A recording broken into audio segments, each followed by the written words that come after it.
تو مذاق اڑاتے ہیں یہ ایمان والوں کا۔ نتیجہ کیا ہوتا ہے کہ جب دنیا کا مال آ جائے، دولت آ جائے، پیسہ آ جائے، دنیا کا عہدہ، مرتبہ، مقام، عزت، شہرت مل جائے تو کیا ہوتا ہے؟ پھر غریب لوگوں کا مذاق اڑانا، جن کے پاس کچھ نہیں ہے ان کا مختلف بہانوں سے تمسخر اڑانا، یہ طریقہ ہوا کرتا ہے۔ چنانچہ رؤسائے مکہ وہ بھی صحابہ کرام کا مذاق اڑاتے تھے۔ حضرت بلال حبشی رضی اللہ تعالیٰ عنہ، حضرت صہیب رومی رضی اللہ تعالیٰ عنہ، حضرت ابن مسعود رضی اللہ تعالیٰ عنہ، ایسے جو فقراء صحابہ کرام رضی اللہ تعالیٰ عنہم تھے تو ان کو دیکھ کر مذاق اڑاتے تھے، کہتے تھے یہ دیکھو ان لوگوں کو، انہوں نے یہ کہ آخرت کی جنت ملے گی اس کے لیے انہوں نے اپنی دنیا کو بھی برباد کر دی ہے۔ اور کہتے تھے کہ جی یہ دیکھو محمد عربی صلی اللہ علیہ وسلم کو کہ جو ان غریب فقیر لوگوں کی اعانت اور مدد سے چاہتے ہیں کہ ہم عرب کے سرداروں پر غلبہ حاصل کر لیں گے، یہ کیسی باتیں کرتے ہیں؟ اللہ فرما رہا ہے کہ آراستہ کر دی گئی ہے کافروں کے لیے دنیا کی فانی زندگی، اور مذاق اڑاتے ہیں یہ ایمان والوں کا۔ تو وہ ایمان والا جو ناشکرا ہو، جو احسان فراموش ہو، جو اللہ کی نعمتوں کی قدر نہ جانتا ہو، اور اللہ کی نعمتوں کا جو یعنی حق ہونا چاہیے وہ ادا کرے، اس کا شکر ادا کرے، بجائے اس کے کہ وہ اس کی ناشکری کرتا ہو۔ اس کا طریقہ بھی پھر یہی ہوا کرتا ہے دنیا کے اندر کہ وہ ان لوگوں کا جو دین سے وابستہ ہوتے ہیں، دین سے وابستہ لوگوں کا مذاق اڑاتے ہیں۔ دین سے وابستہ لوگ جو ہوتے ہیں، ظاہر بات ہے کہ اگر وہ بھی دنیا کے ساتھ وابستہ ہو جائیں تو دین کا کام کیسے چلے؟ اور یہ بھی حقیقت ہے کہ جب آپ دین سے وابستہ ہوں گے تو آپ کے لیے کوئی دنیا کی ریل پیل تو نہیں ہوگی، آپ کو مشقتوں کا سامنا بھی کرنا پڑے گا،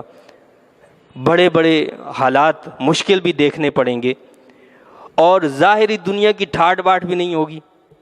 یہ ساری باتیں ہیں، بجائے اس کے کہ ان کا ساتھ دیا جائے،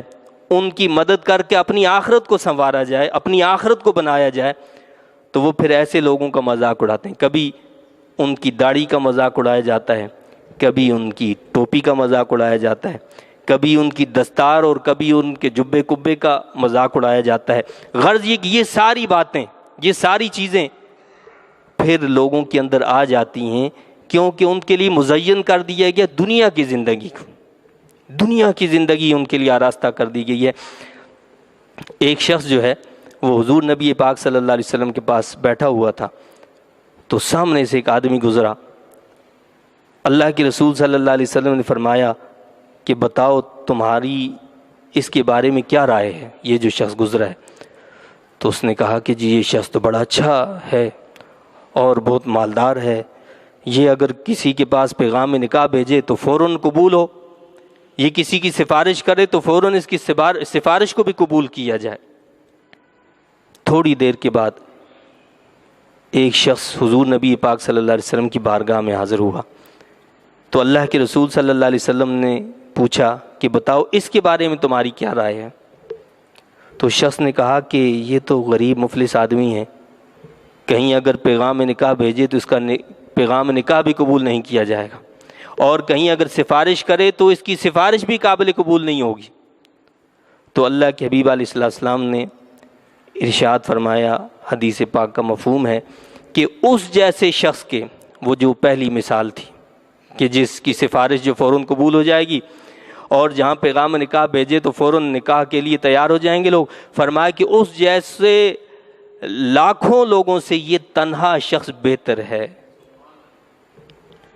ہم تو سب یہ دیکھتے ہیں نا کہ دنیا کی ٹھاٹ باٹ کیا ہے، بس ہم حق اور باطل کا معیار یہ سمجھتے ہیں، یا ہم یہ تصور کر لیا کہ جس کے پاس دنیا کی ریل پیل ہو، دنیا کی شہرت ہو، مال دولت ہو، بس وہ حق پر ہے، اور جس کے پاس یہ چیزیں نہیں ہیں تو نعوذ باللہ اس کا مطلب یہ ہے کہ وہ ناحق پر ہے۔ آپ بتائیے کہ اللہ کے جتنے بھی نبی آئے ان کی اکثریت پر آپ نظر دوڑائیں کہ دنیاوی اعتبار سے ان کے پاس کیا تھا۔ اللہ کے رسول صلی اللہ علیہ وسلم تو چٹائی پر لیٹتے تھے، وہ بھی ایسی چٹائی کہ جس پر جب جسد اطہر لگتا تھا تو اس پر نشان پڑ جاتے تھے، حضور نبی پاک صلی اللہ علیہ وسلم کے جسد اطہر پر نشان پڑ جاتے تھے۔ تو صحابہ کرام نے جب ایک مرتبہ عرض کی کہ یا رسول اللہ صلی اللہ علیہ وسلم آپ کے لیے ہم کوئی بستر لے آتے ہیں، کوئی نرم چیز لے آتے ہیں کہ تاکہ، تو فرمایا کہ ہمارا دنیا سے کیا تعلق اور واسطہ، یہ دنیا تو اللہ نے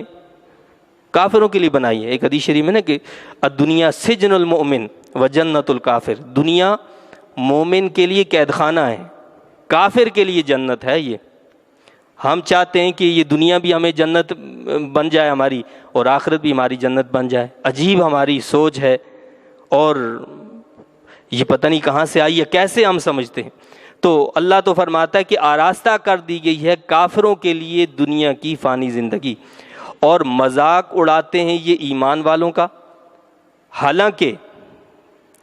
پرہیزگاروں کی شان بلند ہوگی۔ والذین اتقوا فوقہم یوم القیامہ، فرمایا کہ حالانکہ پرہیزگاروں کی شان بلند ہوگی ان سے قیامت کے دن۔ یہ دنیا میں ایمان والوں کا مذاق اڑاتے ہیں، فرمایا کہ آگے ایک مقام پر اللہ کا ارشاد ہے کہ قیامت کے دن ایمان والے ان کا مذاق اڑائیں گے۔ قیامت کے دن کیا ہوگا؟ ایمان والے ان کا مذاق اڑائیں گے، کہ جو دنیا میں ایمان والوں کا مذاق اڑاتے تھے کہ یہ تو تہی دامن ہیں، یہ تو مفلس لوگ ہیں، یہ تو فقیر قسم کے لوگ ہیں، ان کے پاس تو کچھ کھانے کو بھی نہیں ہے، تو قیامت کے دن یہ ان کا مذاق اڑائیں گے۔ یہ اللہ فرماتا ہے کہ بلند شان والے وہاں پر ہوں گے، فوقہم، ان سے بہت اونچے ہوں گے، اور اللہ تعالیٰ روزی تو جسے چاہے بے حساب دے دیتا ہے۔ یہ دنیا میں اللہ جس کو چاہتا ہے بے حساب روزی دیتا ہے، یہ حق اور باطل کا معیار نہیں ہوا کرتا۔